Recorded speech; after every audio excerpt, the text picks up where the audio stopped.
Hello students, Namaste. Welcome to the session of our class in political science. Hope you are doing well and enjoying the YouTube classes organized by the department, and you are also getting these classes. Dear students, today we are continuing the second chapter in our political science subject, the concept state. In our last class, we discussed about the meaning, importance and also the elements of the state. Hope you are clear regarding these concepts. Today, we are going to discuss the state and society, the differences between state and society, state and associations and state and nation. ವಿದ್ಯಾರ್ಥಿಗಳೇ, ನಿಮಗೆಲ್ಲ ಪ್ರಥಮ PUC ರಾಜಕೀಯ ಶಾಸ್ತ್ರದ ಈ ಒಂದು ತರಗತಿಗೆ ಸ್ವಾಗತವನ್ನು ಕೋರ್ತಾ, ಕಳೆದ ತರಗತಿಯಲ್ಲಿ ನಾವು ನೋಡಿರುವಂತಹ ವಿಚಾರ ರಾಜ್ಯದ ಕುರಿತಾದಂತಹ ಅಧ್ಯಯನವನ್ನು ಮಾಡಿಕೊಂಡಿದ್ದೇವೆ. ರಾಜ್ಯದ ಅರ್ಥ, ಅದಕ್ಕೆ ಸಂಬಂಧಪಟ್ಟಂತಹ ವ್ಯಾಖ್ಯಾನಗಳು, ರಾಜ್ಯದ ಮಹತ್ವ, ಯಾಕೆ ರಾಜ್ಯ ನಮಗೆ ಬೇಕು ಎನ್ನುವುದನ್ನು ಕೂಡ ನಾವು ತಿಳ್ಕೊಂಡಿದ್ದೇವೆ. ಜೊತೆಗೆ ರಾಜ್ಯಕ್ಕೆ ಅಗತ್ಯವಾಗಿ ಬೇಕಾದಂತಹ 4 ಮೂಲಾಂಶಗಳು, ಇದನ್ನು ಕೂಡ ನಾವು ತಿಳ್ಕೊಂಡಿದ್ದೇವೆ. ಪ್ರಾಯಶಃ ನೀವೆಲ್ಲರೂ ಕೂಡ ಈ ಒಂದು ಪರಿಕಲ್ಪನೆಯನ್ನು ತಿಳಿದುಕೊಂಡಿದ್ದೀರಿ ಎಂದು ಭಾವಿಸ್ತೇನೆ. ಇವಾಗ ನಾವು ಈ ಒಂದು ಅಧ್ಯಾಯದ 2ನೇ ಭಾಗದಲ್ಲಿದ್ದೇವೆ. ಈ ಒಂದು ಪರಿಕಲ್ಪನೆಯಲ್ಲಿ ನಾವು ತಿಳಿದುಕೊಳ್ಳಬೇಕಾದಂತಹ ವಿಷಯ ಏನು ಅಂತ ಹೇಳಿದ್ರೆ, ರಾಜ್ಯ ಮತ್ತು ಸಮಾಜ ಇದರ ನಡುವಿನ ವ್ಯತ್ಯಾಸಗಳನ್ನು ನಾವಿಲ್ಲಿ ತಿಳ್ಕೊಳ್ಳಿಕ್ಕಿದ್ದೇವೆ. ಅದರ ಜೊತೆಗೆ ರಾಜ್ಯ ಮತ್ತು ಸಂಘ ಸಂಸ್ಥೆಗಳು ಹಾಗೂ ರಾಜ್ಯ ಮತ್ತು ರಾಷ್ಟ್ರ, ಈ 3 ಪರಿಕಲ್ಪನೆಗಳನ್ನು ನಾವು 2ನೇ ಭಾಗದಲ್ಲಿ ತಿಳ್ಕೊಳ್ಳಿಕ್ಕಿದ್ದೇವೆ. ಸೊ ಮೊದಲನೇದಾಗಿ ನಾವು ನೋಡಿಕೊಳ್ಳುವಂತಹ ವಿಚಾರ ರಾಜ್ಯ ಮತ್ತು ಸಮಾಜ.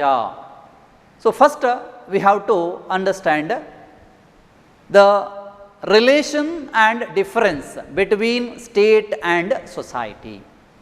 ರಾಜ್ಯ ಮತ್ತು ಸಮಾಜದ ನಡುವಿನ ಸಂಬಂಧ, ಜೊತೆಗೆ ಆ 2 ಪರಿಕಲ್ಪನೆಗಳ ನಡುವೆ ಇರುವಂತಹ ವ್ಯತ್ಯಾಸಗಳು, ಇದನ್ನು ನಾವು ತಿಳ್ಕೊಳ್ಳುವಂತಹ ಪ್ರಯತ್ನವನ್ನು ಈಗ ಮಾಡಬೇಕು ನಾವು.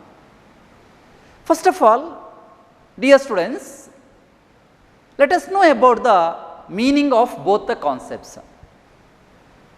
I hope you are clear regarding the meaning of state. We already discussed the meaning of the state.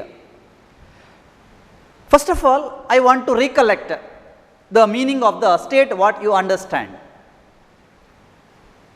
The state is a political institution. Am I right? State is a political institution or it is a political system. What Aristotle and other Greek philosophers, they said, state is a natural and moral institution. The state is inevitable to the people in the society.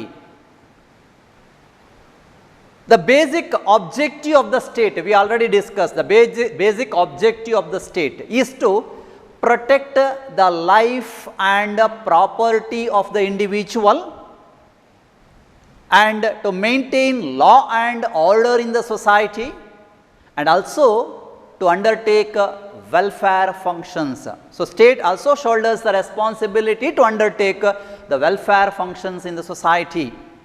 That's why the state is a organized human association. I think it is a sovereign political association. It is a organized political association within a definite territory. I think you are clear. So state is a sovereign political organization within a definite territory. We can interpret in different meanings. State is a group of people organized together within a definite territory. Yes, it is a state.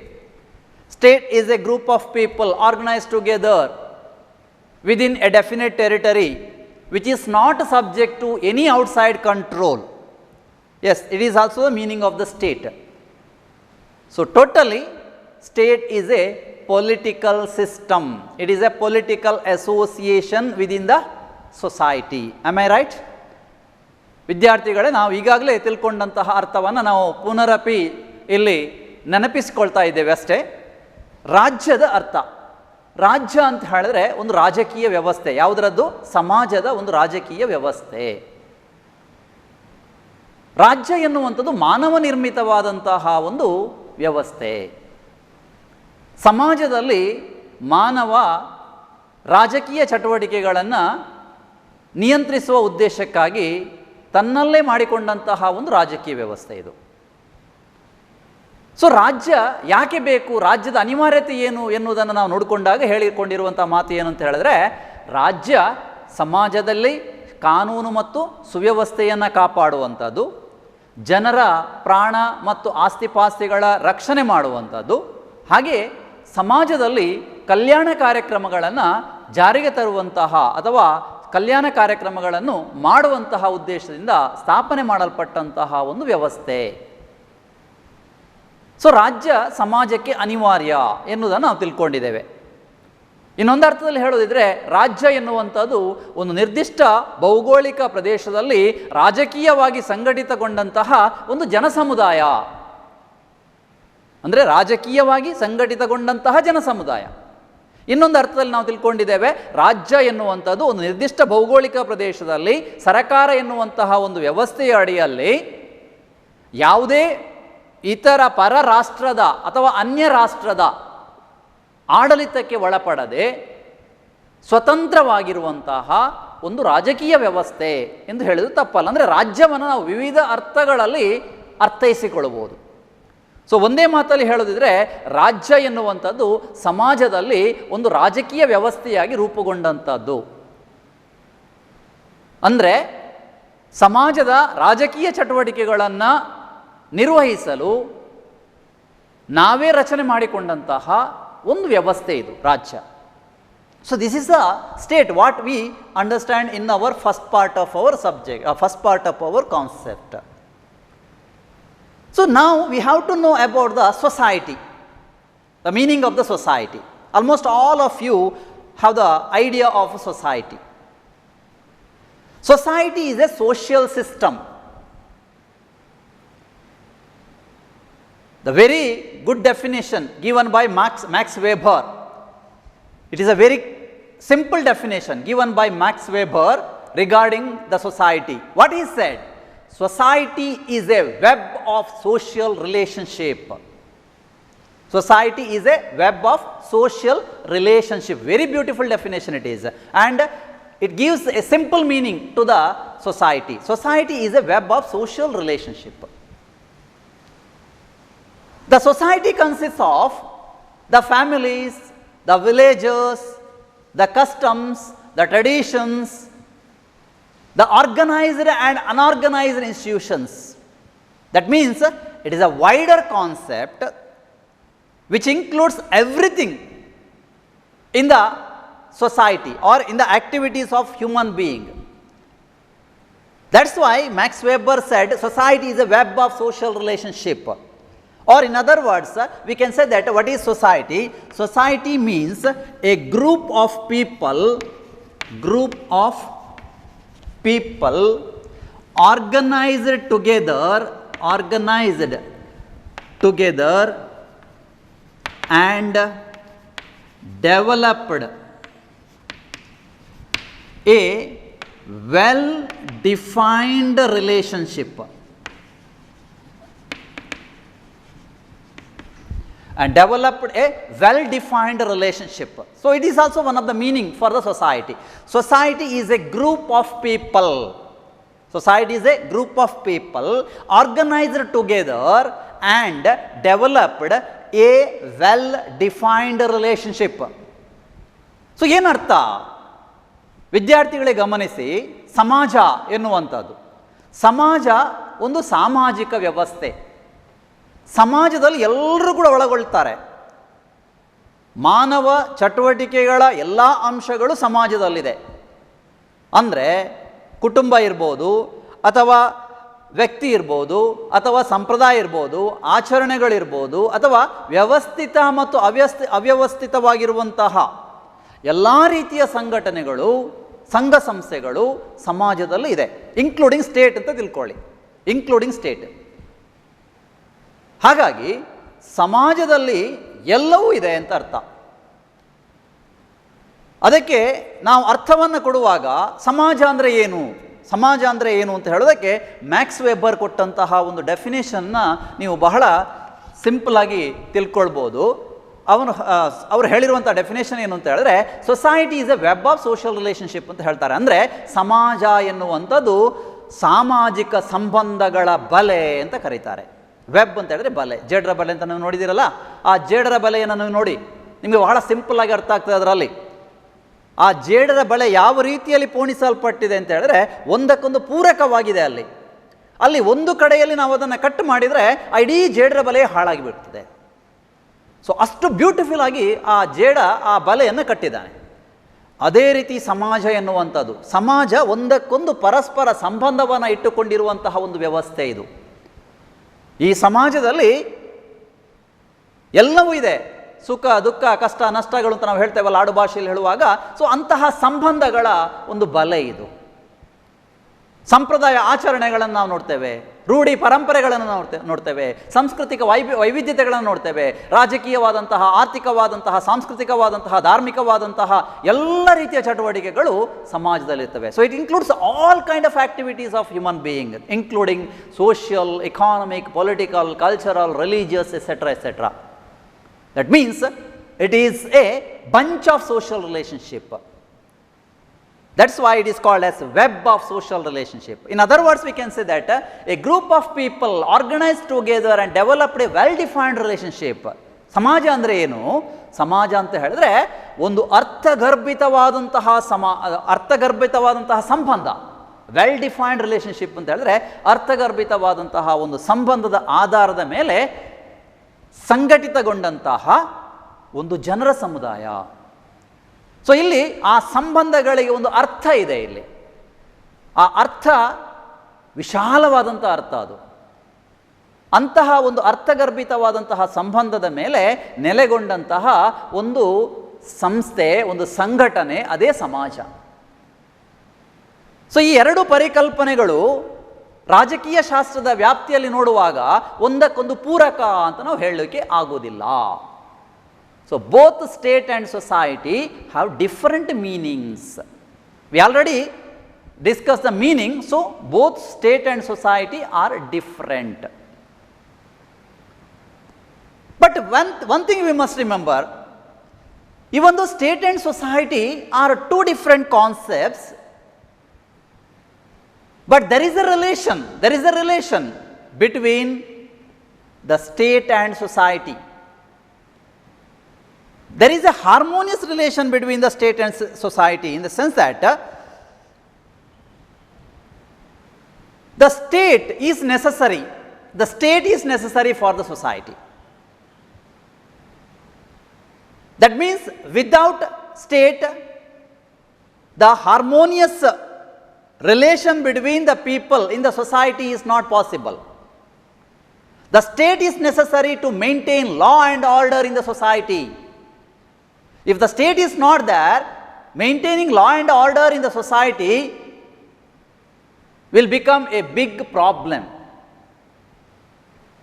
That's why the development of the society, maintaining law and order in the society, protection of life and property in the society will be the duty of the state. It is the duty of the state. So ಮುಖ್ಯವಾಗಿ ಗಮನಿಸಿ ಮಕ್ಕಳೇ, ಸಮಾಜದಲ್ಲಿ ರಾಜ್ಯ ಅನಿವಾರ್ಯ. ಯಾಕೆ ರಾಜ್ಯ ಅನಿವಾರ್ಯ? ರಾಜ್ಯದ ಮುಖ್ಯ ಕರ್ತವ್ಯ ಏನು ಅಂತ ಹೇಳಿದ್ರೆ, ಅಥವಾ ಕೆಲಸ ಏನು ಅಂತ ಹೇಳಿದ್ರೆ, ಸಮಾಜದಲ್ಲಿ ಕಾನೂನು ಸುವ್ಯವಸ್ಥೆಯನ್ನು ಕಾಪಾಡುವಂಥದ್ದು, ಸಮಾಜದ ಅಭಿವೃದ್ಧಿಯನ್ನು ಮಾಡುವಂಥದ್ದು ಮತ್ತು ಸಮಾಜದ ಜನರ ನಡುವೆ ಅನ್ಯೋನ್ಯ ಸಂಬಂಧಗಳನ್ನು ಬೆಳೆಸುವಂಥದ್ದು.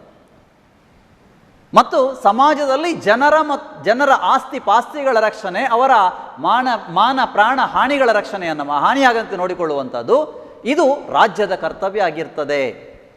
ಸೊ ಇದನ್ನು ರಾಜ್ಯ ಸಮಾಜಕ್ಕೆ ಅನಿವಾರ್ಯ ಅಂತ ನಾವು ಹೇಳ್ತೇವೆ. ಹಾಗಾಗಿ ರಾಜ್ಯ ಇಲ್ಲ ಇದ್ದರೆ ಸಮಾಜಕ್ಕೆ ಇಷ್ಟೆಲ್ಲ ತೊಂದರೆಗಳಿರ್ತವೆ. ಅದೇ ರೀತಿ in return the society is also essential for the state. How it is essential? The state can make laws by respecting the existing customs, usages, traditions of the society. While making the laws, the customs, traditions are the important source of law.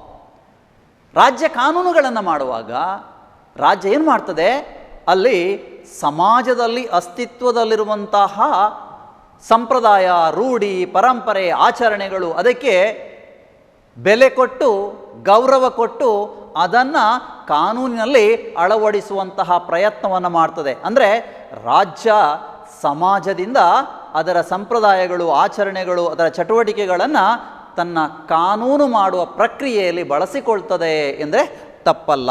ಅದಕ್ಕಾಗಿ Ernst Barker, one of the noted political scientists, he said, both state and society have common moral purpose.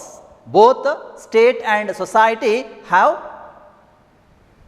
common moral purpose, that is the welfare of the people.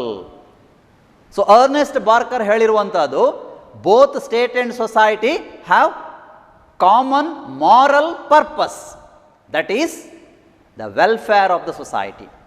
ಎರಡು ಅಂದರೆ ರಾಜ್ಯ ಮತ್ತು ಸಮಾಜ ಎರಡೂ ಕೂಡ ಒಂದು ಸಮಾನವಾದಂತಹ ಒಂದು ನೈತಿಕ ಉದ್ದೇಶವನ್ನು ಹೊಂದಿದೆ.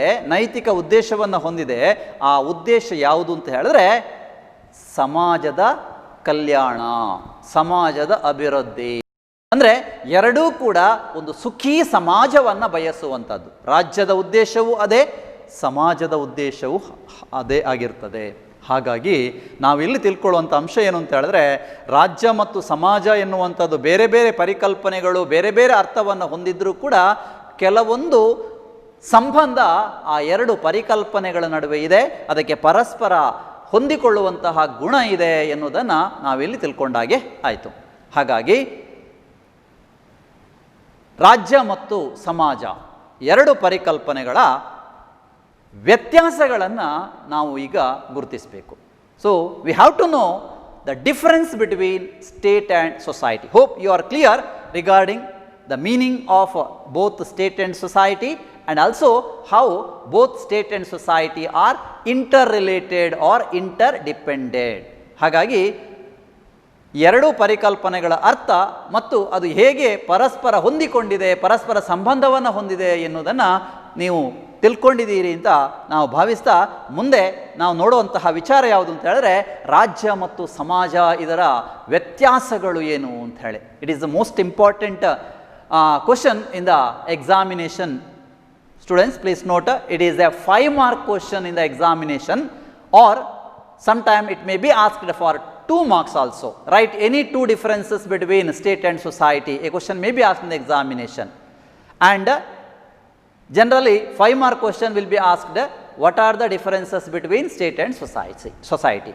ಸೊ ಇದನ್ನು ಸಾಮಾನ್ಯವಾಗಿ 5 ಮಾರ್ಕಿಗೆ ಹಾಗೆ 2 ಮಾರ್ಕಿನ ಕ್ವಶನ್ ಆಗಿ ಕೂಡ ಕೇಳ್ತಾರೆ. 2 ಮಾರ್ಕಿಗೆ ಕೇಳುವಾಗ ಯಾವುದಾದ್ರೂ 2 ವ್ಯತ್ಯಾಸಗಳನ್ನು ಬರೆಯಿರಿ ಅಂತ ಹೇಳ್ತಾರೆ, ಅಥವಾ 5 ಮಾರ್ಕಿನ ಪ್ರಶ್ನೆ ಕೇಳುವಾಗ ರಾಜ್ಯ ಮತ್ತು ಸಮಾಜದ ನಡುವಿರುವ ವ್ಯತ್ಯಾಸಗಳು ಏನು ಎನ್ನುವುದನ್ನು ಕೇಳ್ತಾರೆ. ಸೊ ನಾವು we have to know what are the differences between state and society. ರಾಜ್ಯ ಮತ್ತು ಸಮಾಜದ ನಡುವಿರುವ ವ್ಯತ್ಯಾಸಗಳನ್ನು ನಾವು ನೋಡ್ಕೊಳ್ತಾ ಬರಬೇಕು. So in order to simplify these differences, I want to explain this by dividing state and society in 2 columns. ವ್ಯತ್ಯಾಸಗಳು ತಿಳ್ಕೊಳ್ಳಿಕ್ಕೆ ನಾನು ಇದನ್ನು ಸ್ವಲ್ಪ ಸುಲಭ ಮಾಡ್ಕೊಳ್ತಾ ಇದ್ದೇನೆ ನಿಮಗೆ.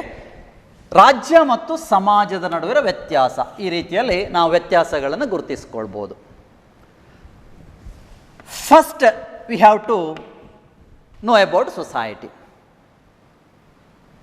First one is the society is a social system. Society is a social system. ನಮಗೆಲ್ಲ ಗೊತ್ತಿರುವಂತೆ ಮೊದಲ ವ್ಯತ್ಯಾಸ ಸಮಾಜ ಒಂದು ಸಾಮಾಜಿಕ ವ್ಯವಸ್ಥೆ ಅಲ್ವಾ. So it is A social system which consists of the individuals, families or villages, the organized or and unorganized institutions of the society. So it is a social system, first difference. What about state? Opposite to this, what about state? The state is a political system. State is a political system. ರಾಜಕೀಯ ವ್ಯವಸ್ಥೆ ಬಹಳ ಸುಲಭ. ಅಂದರೆ it is the political part of the society. It is the political institution of the society. ಸಮಾಜದ ರಾಜಕೀಯ ವ್ಯವಸ್ಥೆ ಇದು. ಹಾಗಾಗಿ ಇದರ ನೇಚರ್ ಏನು, ರಾಜ್ಯದ ನೇಚರ್ ಏನು ಅಂತ ಕೇಳಿದ್ರೆ it is purely political. That means administration of the society, law and order of maintaining law and order of the society, protecting the life and property of the people in the society, or undertaking welfare functions in the society. So purely political in nature. That is why it is a political system. Then the second difference we can know, the society, the origin of the society anna navil nodkolbeku. Regarding the origin of the society, the society is prior, P-R-I-O-R, prior to the state. The society is prior to the state. Illi, the state is later development. State is a later development. We already discussed in the first chapter itself. First society was emerged and later state was emerged. It is clear, no? Once again I want to recollect what you studied in the first chapter. Man is a social animal. At the same time he is also a political animal. Who said? Aristotle said. Even though man is a social animal, he is egoistic in nature. He is selfish in nature. He is quarrelsome in nature. And because of his quarrelsome nature, the state has been emerged by the society. So first society. Why society? Man is a social animal. In order to fulfill his needs, in order to fulfill his demands, he wanted to live in the society and the society was emerged. ಅಲ್ವಾ, ಮಾನವ ಸಂಘಜೀವಿ. ಅವನು ತನ್ನ ಬೇಡಿಕೆಗಳನ್ನು, ಬೇಕು ಬೇಡಗಳನ್ನು ತಾನೊಬ್ಬನೇ ಈಡೇರಿಸಿಕೊಳ್ಳಿಕ್ಕೆ ಸಾಧ್ಯ ಇಲ್ಲ. ಅದಕ್ಕಾಗಿ ತನ್ನ ಸುತ್ತಮುತ್ತ ಇರುವಂತಹ ಇತರರ ಸಹಾಯ ಸಹಕಾರವನ್ನು ಪಡೀತಾನೆ. ಅದು ಸಮಾಜ ಎನ್ನುವಂತಹ ಒಂದು ವ್ಯವಸ್ಥೆಯ ಉದಯಕ್ಕೆ ಕಾರಣ ಆಗ್ತದೆ. ಅಂದರೆ ಗುಂಪಿನೊಂದಿಗೆ ಅವನು ಬದುಕುವಂಥ ಅಭ್ಯಾಸವನ್ನು ಬೆಳೆಸ್ಕೊಳ್ತಾನೆ. ಅದು ಸಮಾಜ ಎನ್ನುವ ಹುಟ್ಟಿಗೆ ಕಾರಣ ಆಗ್ತದೆ. ಸೊ ಸಮಾಜ ಮೊದಲು ಹುಟ್ಟಿತು. ಆದರೆ ಆ ನಂತರ ಮಾನವ ಒಬ್ಬ ರಾಜಕೀಯ ಪ್ರಾಣಿ. ಯಾಕೆ? ಅವನಲ್ಲಿ ಕೆಲವೊಂದು ನ್ಯೂನ್ಯತೆಗಳನ್ನು ನಾವು ಗುರುತಿಸ್ತೇವೆ. ಅಲ್ಲಿ ಒಬ್ಬ ಸ್ವಾರ್ಥಿಯಾಗಿರ್ತಾನೆ, ಜಗಳಗಂಟಿಯಾಗಿರ್ತಾನೆ, ಅಹಂಕಾರಿಯಾಗಿರ್ತಾನೆ ಸ್ವಭಾವದಲ್ಲಿ. ಹಾಗಾಗಿ ಸಮಾಜದಲ್ಲಿ ಕೆಲವೊಂದು ಸಮಸ್ಯೆಗಳಿಗೆ ಕಾರಣ ಆಗ್ತಾನೆ. There may be disputes, there may be complications and this may violate the peace of the society. ಇದರಿಂದಾಗಿ ಸಮಾಜದಲ್ಲಿ ಶಾಂತಿ ಹೋಗ್ತದೆ, ಅಶಾಂತಿ ಉಂಟಾಗ್ತದೆ. ಹಾಗಾಗಿ ಸಮಾಜದಲ್ಲಿ ಶಾಂತಿಯನ್ನು ನೆಲೆಸುವ ಉದ್ದೇಶದಿಂದ ಅಶಾಂತಿಯನ್ನು ಹೋಗಲಾಡಿಸಲಿಕ್ಕಾಗಿ ರಾಜ್ಯ ಎನ್ನುವಂತಹ ಒಂದು ವ್ಯವಸ್ಥೆಯನ್ನು ಸಮಾಜದಲ್ಲಿ ನಾವು ರಚನೆ ಮಾಡಿಕೊಳ್ತೇವೆ. ಸೊ ಇತಿಹಾಸ ನೋಡಿ ನಾವು ನೋಡಿಕೊಂಡದ್ದು. ಸೊ ಅಂದರೆ ಸಮಾಜ ಹುಟ್ಟಿಕೊಂಡಿತು, ಆ ನಂತರ ರಾಜ್ಯ ರಚನೆ ಆಯಿತು. ಹಾಗಾಗಿ the society is a prior to the state. ಸಮಾಜ ರಾಜ್ಯಕ್ಕಿಂತ ಮೊದಲು ಹುಟ್ಟಿಕೊಂಡಂತಹ ವ್ಯವಸ್ಥೆ. ನೆನಪಿಟ್ಟುಕೊಳ್ಳಿ, 1 ಮಾರ್ಕಿಗೆ ಕ್ವಶನ್ ಕೇಳಬಹುದು. There may be 1 mark question in the examination. Which is prior to the state? The question is which is the prior to state? ಸಮಾಜಕ್ಕಿಂತ ಯಾವುದು ಮೊದಲು, ರಾಜ್ಯಕ್ಕಿಂತ ಮೊದಲು ಯಾವುದು ಅಂತ ಕೇಳ್ತಾರೆ. ಅಂದರೆ ನೀವು ಆನ್ಸರ್ ಏನು ಬರೀಬೇಕು? ಸಮಾಜ. The society is prior to the state. So state is a later development. ಆ ನಂತರ ಯಾವುದು ಹುಟ್ಟಿಕೊಳ್ತದೆ? ರಾಜ್ಯ ಹುಟ್ಟಿಕೊಳ್ತದೆ. ರಾಜ್ಯದ ಉದ್ದೇಶ ಸಮಾಜವನ್ನು ಸಂಘಟನಾತ್ಮಕವಾಗಿ ಇಟ್ಟುಕೊಳ್ಳುವಂತೆ ನೋಡಿಕೊಳ್ಳುವಂಥದ್ದು. ಸಮಾಜವನ್ನು ಕಾನೂನು ಸುವ್ಯವಸ್ಥೆಯ ತೊಂದರೆ ಆಗದಂತೆ ನೋಡಿಕೊಳ್ಳಿಕ್ಕಾಗಿ ಇದೊಂದು ರಚನೆಯನ್ನು ಸಮಾಜದಿಂದ ಮಾಡಲಾಗ್ತದೆ. ಹಾಗಾಗಿ ರಾಜ್ಯ ಆ ನಂತರ ಹುಟ್ಟಿಕೊಂಡಂತಹ ವ್ಯವಸ್ಥೆ, ಇದನ್ನು ನೆನಪಿಟ್ಕೊಳ್ಳಿ. Then third one is the most important difference. It is the society does not enjoy the sovereign power. The society does not enjoy the sovereign power. It is a basic difference between the state and other institutions, because the sovereignty, we already studied, sovereignty is a monopoly power of the state. Sovereignty is a power which is enjoyed only by the state. It cannot be divided. ಪರಮಾಧಿಕಾರ ಎನ್ನುವಂಥದ್ದು ರಾಜ್ಯದ ಕೈಯಲ್ಲಿ ಮಾತ್ರ ಇರ್ತದೆ. ಹಾಗಾಗಿ ಅದು ರಾಜ್ಯದ ಏಕಸ್ವಾಮ್ಯ ಅಧಿಕಾರ ಅಂತ ನಾವು ತಿಳ್ಕೊಂಡಿದ್ದೇವೆ. ಹಾಗಾಗಿ ಪರಮಾಧಿಕಾರ ಇದು ರಾಜ್ಯದ ಕೈಯಲ್ಲಿ ಮಾತ್ರ ಇರ್ತದೆ. ಹಾಗಾಗಿ ಈ ಥರ ಯಾವುದೇ ಸಂಸ್ಥೆಗಳ ಬಗ್ಗೆ ನೋಡುವಾಗಲೂ ಕೂಡ, ಅಥವಾ ಯಾವುದೇ ಒಂದು ಪರಿಕಲ್ಪನೆಯ ಬಗ್ಗೆ ನೋಡುವಾಗಲೂ ಕೂಡ ಅದು ರಾಜ್ಯ ಅದು ಪರಮಾಧಿಕಾರ ಹೊಂದಿದೆ. ಈ ಥರ ಯಾವುದೇ ಪರಿಕಲ್ಪನೆಗಳು ಪರಮಾಧಿಕಾರವನ್ನು ಹೊಂದಿರುವುದಿಲ್ಲ. ಹಾಗಾಗಿ ಇಲ್ಲಿಯೂ ಕೂಡ ಅಷ್ಟೇ, ಇದು ಸಿಂಪಲ್ ಆದಂಥ ಡಿಫರೆನ್ಸ್ ನಿಮಗೆ ನೆನಪಿಟ್ಕೊಳ್ಳಿಕ್ಕೆ. ಸಮಾಜದ ಕೈಯಲ್ಲಿ ಪರಮಾಧಿಕಾರ ಇಲ್ಲ. The society does not enjoy sovereign power. Who enjoy sovereign power? So here you have to write state enjoy the sovereign power. Sovereign power. So sovereign power is only in the hands of the state. That means it has the coercive power. It has the power to make the laws. It has the power to enforce the laws. And in this process, it can use the police or the military power to implement the laws. If anybody violates the laws, then he can be punished. That's why the state enjoy the sovereign power not only internally, even externally also the state is supreme. ನೆನಪಿಟ್ಕೊಳ್ಳಿ, ಇಲ್ಲಿ ಪರಮಾಧಿಕಾರ ರಾಜ್ಯದ ಕೈಯಲ್ಲಿದೆ. ಅದಕ್ಕೆ ಕಾನೂನು ಮಾಡುವ ಅಧಿಕಾರ ಇದೆ, ಕಾನೂನನ್ನು ಜಾರಿಗೊಳಿಸುವ ಅಧಿಕಾರ ಇದೆ. ಆಂತರಿಕವಾಗಿ ಮತ್ತು ಬಾಹ್ಯವಾಗಿ ಅದು ರಾಜ್ಯದ ಮೇಲೆ ಈ ಒಂದು ಪರಮಾಧಿಕಾರವನ್ನು ಹೊಂದಿದೆ. ಯಾರಾದರೂ ಕಾನೂನನ್ನು ಅನುಸರಿಸದಿದ್ದರೆ ಅವರನ್ನು ಶಿಕ್ಷಿಸುವ ಅಧಿಕಾರವೂ ಕೂಡ ರಾಜ್ಯಕ್ಕಿದೆ. ಆದರೆ ಸಮಾಜದ ಕೈಯಲ್ಲಿ ಪರಮಾಧಿಕಾರ ಇಲ್ಲ. Society does not enjoy the sovereign power. If anybody violates the societal rules, the society can punish only through social boycotts. It cannot do anything. The legal punishment cannot be given by the society. ಸಮಾಜ ಏನೂ ಮಾಡಲಿಕ್ಕೂ ಸಾಧ್ಯ ಇಲ್ಲ. ಅದೇನು ಮಾಡ್ತದೆ ಅಂತ ಹೇಳಿದ್ರೆ ಕೇವಲ ಕೆಲವೊಮ್ಮೆ ಸಾಮಾಜಿಕ ಬಹಿಷ್ಕಾರ ಹಾಕೋದು ಅಂತ ನಾವು ಹೇಳ್ತೇವೆ, ಸೋಷಿಯಲ್ ಬಾಯ್ಕಾಟ್ ಅಂತೇಳಿ. ಸಮಾಜದಲ್ಲಿ ಬಹಿಷ್ಕಾರ ಹಾಕುವಂಥ ಕೆಲಸವನ್ನು ಮಾಡ್ಬೋದು ಅಷ್ಟೇ, ಅಥವಾ ಸಮಾಜದಲ್ಲಿ ಅವರನ್ನು ಹೊರಗಿಡುವುದು ಅಂತ ನಾವು ಹೇಳ್ತೇವೆ. ಸೊ ಅಂತಹ ಒಂದು ಕೆಲಸವನ್ನು ಮಾಡ್ತದೆ ಹೊರತು ಅದಕ್ಕೆ ಶಾಸನಬದ್ಧವಾಗಿ ಕಾನೂನುಬದ್ಧವಾಗಿ ಯಾವುದೇ ರೀತಿಯಾದಂತಹ ಒಂದು ಕ್ರಮವನ್ನು ಆ ವ್ಯಕ್ತಿಯ ಮೇಲೆ ತೆಗೆದುಕೊಳ್ಳುವಂಥ ಅಧಿಕಾರ ಇಲ್ಲ. ಹಾಗಾಗಿ ಸಮಾಜದ ಕೈಯಲ್ಲಿ ಪರಮಾಧಿಕಾರ ಇಲ್ಲ. ಅದು ಕೇವಲ ರಾಜ್ಯದ ಕೈಯಲ್ಲಿ ಮಾತ್ರ ಇರುವಂತಹ ಅಧಿಕಾರ ಅಂತೇಳಿ. Then next one is the fourth one. The state must society may or may not enjoy the territorial area. May or may not enjoy a territorial area. Society may or may not enjoy a territorial area. Here the state must have the territorial area. The state must have the territorial area.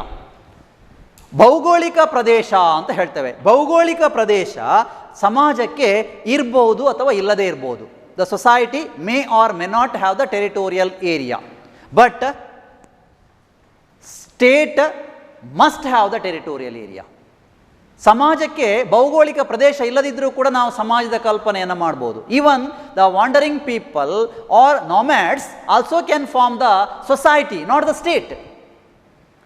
ಅಲೆಮಾರಿಗಳು ಅಥವಾ ಒಂದು ಕಡೆಯಿಂದ ಮತ್ತೊಂದು ಕಡೆಗೆ ಹೋಗುವವರು, ಒಂದು ನಿರ್ದಿಷ್ಟವಾದಂತಹ ಜಾಗ ಇಲ್ಲದೇ ಇರುವವರು, ಭಿಕ್ಷುಕರು, ಅವರೂ ಕೂಡ ಸಮಾಜದ ಒಂದು ಭಾಗ. ಅವರೂ ಕೂಡ ತಮ್ಮದೇ ಆದಂಥ ಸಮಾಜವನ್ನು ಮಾಡ್ಬೋದು. ಆದರೆ ರಾಜ್ಯಕ್ಕೆ ಹಾಗಲ್ಲ. ರಾಜ್ಯ ಆಗಬೇಕಾದ್ರೆ 4 ಮೂಲಾಂಶಗಳನ್ನು ನಾವು ನೋಡ್ಕೊಂಡಿದ್ದೇವಲ್ಲ ಮೊನ್ನೆ. ಆ 4 ಮೂಲಾಂಶಗಳಲ್ಲಿ 4 ಕೂಡ ಬೇಕೇ ಬೇಕು. ಅದರಲ್ಲಿ ಒಂದು ಟೆರಿಟರಿ ಅಥವಾ ಭೌಗೋಳಿಕ ಪ್ರದೇಶ ಅದು ಇಲ್ಲ ಅಂತ ಆದರೆ ಆಗುವುದಿಲ್ಲ. Without territory we can not imagine A state. So there may be a population, but the population must have a territorial area. That is the necessity for a state. So state must have a territorial area, but the society may or may not have a territorial area. ಇರಬಹುದು ಅಥವಾ ಇಲ್ಲದೇ ಇರಬಹುದು, ಇದ್ರೂ ಆಗ್ತದೆ ಇಲ್ಲದಿದ್ರೂ ಆಗ್ತದೆ. ಇದು ಸಮಾಜಕ್ಕೆ ಸಂಬಂಧಪಟ್ಟದ್ದು. Then the fourth difference is state must have an institution called government. The state must have, sorry, first you have to write society. Society does not have an institution called government. Society does not have an institution called government, but here the state must have an institution called government. There must be an organization called government which is must for a state. There is an organization called government which is must for a state, but it is not must for a society. Be clear. ಸಮಾಜ ಎನ್ನುವಂತಹ ಒಂದು ವ್ಯವಸ್ಥೆಗೆ ಸರಕಾರ ಎನ್ನುವಂತಹ ಒಂದು ರಾಜಕೀಯ ವ್ಯವಸ್ಥೆ ಇಲ್ಲ, ಅಥವಾ ಸರಕಾರ ಎನ್ನುವಂತಹ ಒಂದು ಮೆಷಿನರಿ ಇಲ್ಲ, ಯಂತ್ರ ಇಲ್ಲ, ಅಗತ್ಯವೂ ಇಲ್ಲ. ಯಾಕೆಂತ ಹೇಳಿದ್ರೆ ಸಮಾಜವನ್ನು ರಾಜ್ಯ ಎನ್ನುವಂತಹ ಒಂದು ವ್ಯವಸ್ಥೆ ನೋಡಿಕೊಳ್ತಾ ಇದೆ. ಹಾಗಾಗಿ ರಾಜ್ಯ ತನ್ನ ಆಡಳಿತವನ್ನು ಮಾಡಲಿಕ್ಕಾಗಿ ಒಂದು ವ್ಯವಸ್ಥೆಯನ್ನು ಮಾಡಿಕೊಂಡಿದೆ. ಆ ವ್ಯವಸ್ಥೆ ಅಥವಾ ಅದರ ಯಂತ್ರ ನಾವು ಈ ಹಿಂದೆ ನೋಡಿಕೊಂಡ ಹಾಗೆ ಅದು ಯಾವುದು ಬೇರೆ ಯಾವುದು ಅಲ್ಲ, ಸರಕಾರ. So the government is A machinery to undertake the work of the state. So the government is a must for the state and it is not necessary for a society. ಸಮಾಜಕ್ಕೆ ಅದರ ಅನಿವಾರ್ಯತೆ ಇಲ್ಲ. Then the sixth one is society is a wider concept. Wider, W-I-D-E-R, wider concept. The state is a narrow concept. State is a narrow concept. Regarding the relation between state and society, it is clear that as MacIver said, the state exists within society. MacIver, a noted political scientist, said the state exists within society. It is clear that the state is a part of the society. That's why the society includes everything, including the families, the villages, the universities, the customs, the traditions, the culture, the organized and unorganized institutions, everything is within the society. Even the whole world is a society. Dear students, be clear that the whole world is a society. We can see it in a societal nature. But the state, compared to society, the state is a narrow concept which undertakes only political activities of the society, which regulates the political activities of the society. I hope you are clear. That's why MacIver said the state exists within the society. ಸಮಾಜ ಎನ್ನುವಂಥದ್ದು ಎಲ್ಲವನ್ನು ಒಳಗೊಂಡಂತಹ ವ್ಯವಸ್ಥೆ, ಅದೊಂದು ಸಾಮಾಜಿಕ ವ್ಯವಸ್ಥೆ. ಅಲ್ಲಿ ಕುಟುಂಬ ಇದೆ, ಗ್ರಾಮ ಇದೆ, ಎಲ್ಲ ಜನರು ಇದ್ದಾರೆ, ಸಂಪ್ರದಾಯ ಇದೆ, ಆಚರಣೆ ಇದೆ, ರೂಢಿ ಇದೆ, ಪರಂಪರೆ ಇದೆ, ಸಂಸ್ಕೃತಿ ಇದೆ, ವ್ಯವಸ್ಥಿತ ಅವ್ಯವಸ್ಥಿತವಾದಂತಹ ಎಲ್ಲ ಸಂಸ್ಥೆ ಸಂಘಟನೆಗಳು ಇದೆ. ಇಡೀ ಜಗತ್ತನ್ನೇ ನಾವು ಸಮಾಜ ಅಂತ ಕರಿಬೋದು. ಆದರೆ ರಾಜ್ಯ ಹಾಗಲ್ಲ. ರಾಜ್ಯ ಒಂದು ಸೀಮಿತ ಅರ್ಥವನ್ನು ಹೊಂದಿರುವಂಥದ್ದು. ಇದು ನ್ಯಾರೋ, ಸೀಮಿತವಾದಂಥ ಅರ್ಥ. ಸಮಾಜ ಎನ್ನುವಂತಹ ಒಂದು ವ್ಯವಸ್ಥೆ ಜಾಗತಿಕ ಮಟ್ಟದಲ್ಲಿಯೂ ಕೂಡ ನಾವು ಗುರುತಿಸ್ಬೋದು. ಇಡೀ ಜಗತ್ತೇ ಒಂದು ಸಮಾಜ ಅಂತ ನಾವು ಹೇಳ್ಬೋದು. ಆದರೆ ರಾಜ್ಯ ಹಾಗಲ್ಲ. ರಾಜ್ಯಕ್ಕೆ ಒಂದು ಚೌಕಟ್ಟು ಇದೆ ಅಲ್ಲಿ. ಅದು ನಿರ್ದಿಷ್ಟವಾದಂತಹ 4 ಮೂಲಾಂಶಗಳ ಅಡಿಯಲ್ಲಿ ಸ್ಥಾಪನೆ ಮಾಡಲ್ಪಟ್ಟಂಥದ್ದು ಅಥವಾ ರಚನೆ ಮಾಡಲ್ಪಟ್ಟಂಥದ್ದು. ಹಾಗಾಗಿ the state is a narrow concept compared to society which undertakes the political activities of the society. ರಾಜ್ಯ ಸಮಾಜದ ರಾಜಕೀಯ ಚಟುವಟಿಕೆಗಳನ್ನು ನಿರ್ವಹಿಸುವಂತಹ ಒಂದು ವ್ಯವಸ್ಥೆ ಎಂದು ಗುರುತಿಸಲ್ಪಟ್ಟಿದೆ. So this is the 6th one. And the last difference between state and society is the society is both organized and unorganized institutions. Unorganized institutions. Both organized and unorganized institutions. Here the state is a organized institution. State is a organized institution. The society includes all, as already mentioned, it includes everything, that is both organized and unorganized institutions of the human being. ಮಾನವ ನಿರ್ಮಿತವಾದಂತಹ ಎಲ್ಲ ವ್ಯವಸ್ಥಿತ ಅವ್ಯವಸ್ಥಿತವಾದಂತಹ ಎಲ್ಲ ಸಂಘ ಸಂಸ್ಥೆಗಳು ಎಲ್ಲವೂ ಕೂಡ ಸಮಾಜದಲ್ಲಿದೆ. ಆದರೆ ರಾಜ್ಯ ಹಾಗಲ್ಲ. ರಾಜ್ಯ ಎನ್ನುವಂಥದ್ದು ಒಂದು ವ್ಯವಸ್ಥಿತವಾದಂತಹ ಸಂಘಟನೆ, ಅದಕ್ಕೊಂದು ಸ್ಪಷ್ಟವಾದಂತಹ ರೂಪುರೇಷೆ ಇದೆ. ಹಾಗಾಗಿ ರಾಜ್ಯ ಒಂದು ವ್ಯವಸ್ಥಿತ ಸಂಘಟನೆ, ಸಮಾಜ ಎರಡನ್ನು ಒಳಗೊಂಡಿದೆ, ವ್ಯವಸ್ಥಿತ ಅವ್ಯವಸ್ಥಿತವಾದ ಸಂಘಟನೆ. ಯಾಕಂತ ಹೇಳಿದ್ರೆ ರಾಜ್ಯವು ಒಂದು ಸಮಾಜದ ಭಾಗ. ಹಾಗಾಗಿ the state is also the part of the society. That's why the state as A organised institution is also comes under the society. So this is very clear. These are the important differences between state and society. Dear students, one thing you must remember, this is one of the important questions in the examination. While if there is any question regarding the differences between state and society regarding 5 marks, you have to mention all these points. Otherwise, once again I will repeat, there may be a 2-mark question. Write any 2 differences between state and society.